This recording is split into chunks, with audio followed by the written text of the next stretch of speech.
Hello and welcome to my rewrite of the last installment in the Star Wars prequel trilogy, Revenge of the Sith, the movie that many consider to be the best in this trilogy. Do I agree? Yeah, kind of actually. However, with that said, I do think it still has a few problems, similar to those in The Phantom Menace or Attack of the Clones, but to its credit, I think the problems in this one are much more toned down than in the previous entries. But aside from that, I generally did enjoy my rewatch of this movie for this video a lot more than I expected. But without further ado, I think it's best if we just dive right in.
So I think out of all the movies, not just the prequels, Revenge of the Sith is one of the best openings ever, so that will remain pretty much unchanged. The only major difference is that General Grievous will not be on the ship where the Supreme Chancellor is held, rather he will be on Coruscant, aiding the Separatist forces against the Jedi. Besides that, the only major difference is at the scene where Anakin is about to kill Count Dooku. Instead of Palpatine goading him into it, he just sits back and watches him intently until Anakin finally does it and he just smiles behind his back.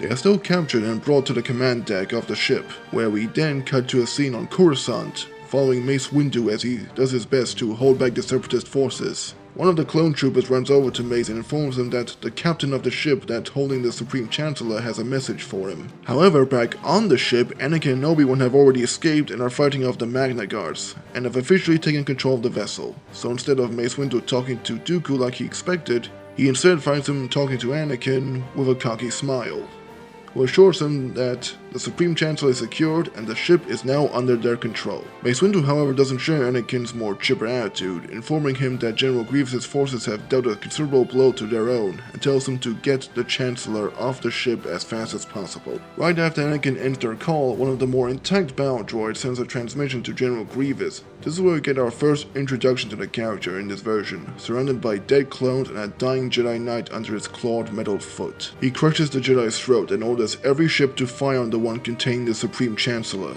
and then afterwards retreats. Back on the ship, like in the original, Anakin and Obi-Wan take control of the Separatist vessel and manage to land it back on Coruscant with some difficulty.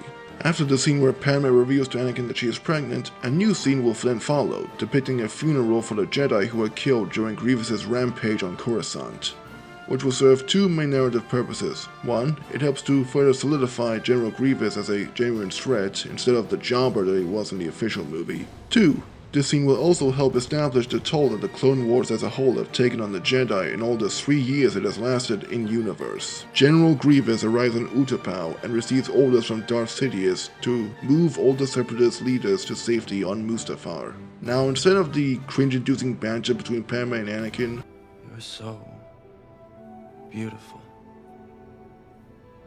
It's only because I'm so in love. No. No, it's because I'm so in love with you.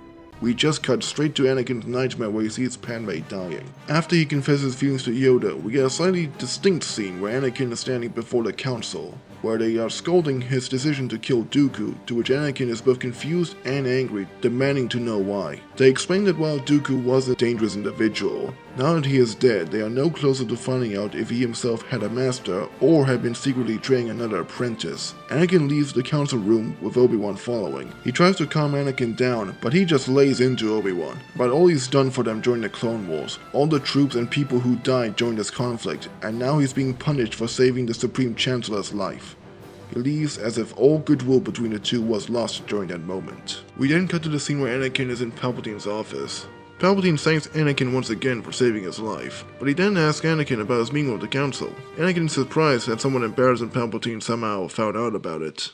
But since he still trusts Palpatine without question, he does confirm what the Supreme Chancellor had been told, who in turn says that he does agree with him that it's not fair, and will see that if he has any power to do anything about his situation. This is where we rearrange a few scenes as well for this rewrite, since right after this scene is where we get the one where Obi-Wan is about to depart on his mission to Utapau, this time accompanied by 3 more Jedi. Anakin apologizes to him for his previous outburst, but Obi-Wan assures him that he harbors no hard feelings for him because of that, and also congratulates him on his efforts both during the Clone Wars and, more importantly, on their rescue mission to save Chancellor Palpatine. Anakin in turn wishes Obi-Wan good luck on his mission. We then get the scene where Anakin is granted a position on the council, but not the rank of Master. Anakin asks why this is, and Mace Windu reminds him that they elect their own members and remarks that it is suspicious since Palpatine has never interfered this much within their own affairs. So Anakin is ordered to keep an eye on him in the meantime. Anakin asks why they are so suspicious of him, considering that they swore to serve the Republic, and Palpatine is literally the figurehead of the entire Republic. Mace Windu just tells him to take a seat. We then get the famous tale of Darth Plagueis the Wise scene, but with a few to somewhat minor changes. In this version of the conversation, Palpatine and Anakin talk more about the war and how, so far, it still seems unlikely that it will end anytime soon, confirming some doubts Anakin himself has had for a while of the Jedi's efficacy in maintaining the peace, even confessing about the nightmare he has been having where Padme was dying. And once again, there are no midichlorians in this version of the tale. But on the subject, I feel I might as well explain why I don't care for the midichlorians, since I probably could have gone more depth about it in my Phantom Menace rewrite, so here's the gist. And it's probably not for the reasons you might assume. The reason that I do not care for the midichlorians is simply that they are pointless. There is nothing that they add to the mythos that the Force does not already do on its own. In fact, if anything, it detracts from the Force. And it's also what I think the sequel trilogy was wise to ignore from the prequels, with a few exceptions, but I will elaborate more on that when I get to my rewrite of the sequel trilogy. But back to this scene. This is what Palpatine tells Anakin, that the Jedi know that he is the Chosen One, prophesies to bring balance to the Force, and that they've been keeping it secret for years now. This leaves Anakin shocked, and he asks why they would do this. Palpatine says that the most likely reason is that they fear his power, and that he might turn against them. After this, we get the scene where Obi-Wan plus 3 other Jedi land on Utapau to prepare their attack on Grievous. Again, this changes here to mostly make Grievous a credible threat, more like his 2D Clone Wars version rather than the live-action version we actually got, who was, politely put, a bit of a jobber like Boba Fett. I would say the same thing for Maul, but on reflection, he does put on a much better fight than Boba Fett did, and he still killed 1 Jedi. And the only reason that Dooku lost to Anakin and Obi-Wan was because Yoda showed up. But, moving on. Now, unlike in the official version of the movie, Obi-Wan and the other 3 Jedi attack Grievous in a private area, not surrounded by hundreds of battle droids like he did in the official version. Instead, what they do is tell Cody to launch his attack on the base while they fight Grievous in his personal quarters to keep him distracted. At first, the fight seemed to go well when one of the 4 Jedi managed to sever one of Grievous's hands, but Grievous just as quickly impales them with a sharp stump where his hand was. Only when Grievous is whittled down to a single functioning hand does he retreat, with Obi-Wan being the only Jedi left to finish him off, just like he does in the original version. Now we get to the scene where Anakin realizes that Palpatine was the real Sith Lord who trained Maul and also turned Dooku to the dark side. But Palpatine is quite calm about Anakin confronting him with this, simply telling him that Anakin should just report him to the council. adding that if the Jedi truly cared about him or saving Padme, or for all the things he has accomplished during his time in the war, they would have just told him that he was the chosen one instead of hiding it. He also notes that if the Jedi were so competent, then he would not have been able to operate directly in front of them after all these years. And he also points out that he can end the war in a near instant, and all Anakin would have to do is join him. Anakin rebuttals this, but Palpatine then asks if he's so convinced that his arrest would even guarantee peace, and not that the war would just continue on, despite the loss of the Separatists' true leader. Anakin considers his words, but for the time being decides to report back to Mace Windu. Everything goes ahead with the fight between Mace Windu and Palpatine, though in this version the fight itself is much more intense, with Palpatine using 2 lightsabers and Kit Fisto being able to damage one before he himself gets killed. Right at the moment when Windu is about to kill Palpatine, Anakin asks him if they suspected that he was the chosen one. Mace Windu admits to keeping it from him, but before he can explain further, Anakin slices his hand off and Sidious kills Windu with Force lightning and he gets sent right out the window. Now, on a quick side note, but I always thought it was a bit excessive that Darth Sidious got turned into his Episode 6 design just by getting hit by Force lightning. So, in this version, he just gets his hair burnt off. That's it. After Sidious christens Anakin as Darth Vader, he promises that, unlike the Jedi he just betrayed, he will train him to become the Chosen One, and together they can finally end this war and ensure it will never happen again, and of course, save Padme as well. I'm going to rush through a few points since everything after this bit would pretty much be the same. Anakin storms the Jedi Temple, and Palpatine orders the clones to commence Order 66 and officially reorganizes the Republic into the Galactic Empire. Now, one thing I should note is that, in my rewrite of The Phantom Menace, in case you haven't watched it, I had Anakin kill Boba during a race in self-defense. In my rewrite of Attack of the Clones, Anakin still kills most of the Tusken Raiders, but stops just short of killing the children. Not this time. I'm bringing this up because one of the major flaws of the prequel trilogy is that the journey that Anakin goes to becoming Vader is a little bit messy. At least mostly when it comes to the execution, like almost everything else in these movies. So in both those events and my rewritten versions of the previous 2 movies, we hopefully get a clearer vision of the seeds of darkness that were planted and now finally blossom in this version of Revenge of the Sith, after Anakin finally succumbs to the dark side completely. Now, after the scene where Obi-Wan and Yoda return to the Jedi Temple, I would include the deleted scene where Padme and her associates gather to form the seeds that would eventually grow into the Rebel Alliance in the original trilogy. Now that he has control of the Jedi Council, the Chancellor has appointed governors to oversee all star systems in the Republic. When did this happen? Oh, that decree was posted this morning. Do you think he'll dismantle the Senate? Why bother? As a practical matter, the Senate no longer exists. The Constitution is in shreds. Amendment after amendment. We cannot let 1,000 years of democracy disappear without a fight. What are you suggesting? Suggesting? I apologize. I don't mean to sound like a separatist. We are not separatists trying to leave the Republic.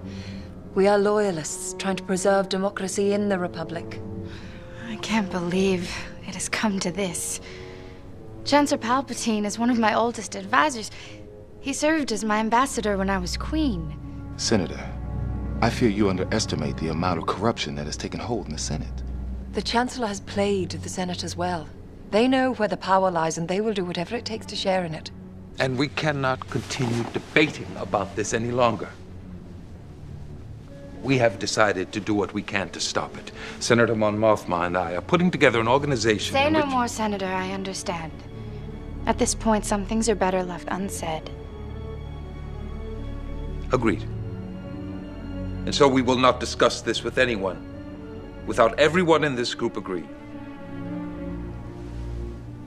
That means those closest to you, even family. No one can be told.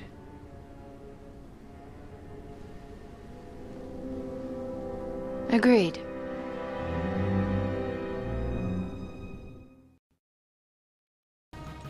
After Obi-Wan tells Padme what Anakin has done, everything else plays out exactly the same. Anakin chokes out Padme, and Obi-Wan fights him. Now, I do agree that the fight itself is probably one of the best in the entire franchise, but I do also think it has some of the worst delivered lines in the entire series as well.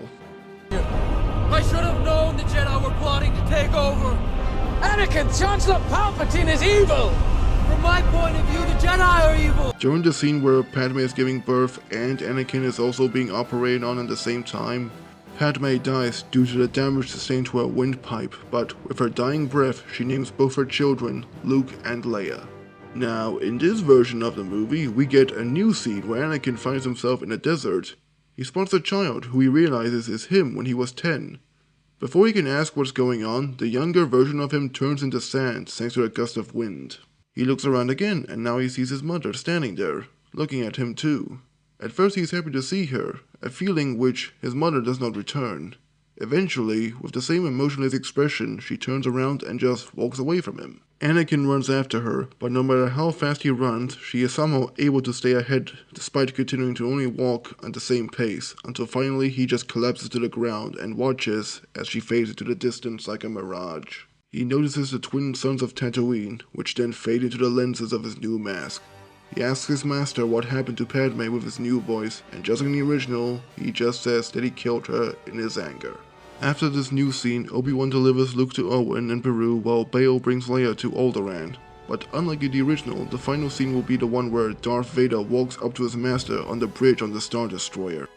Darth Sidious tells him that he can sense that more Jedi have survived than he expected, largely thanks to Obi-Wan's warning signal he planted on the Jedi Temple. He tells Vader to hunt them down no matter what the cost.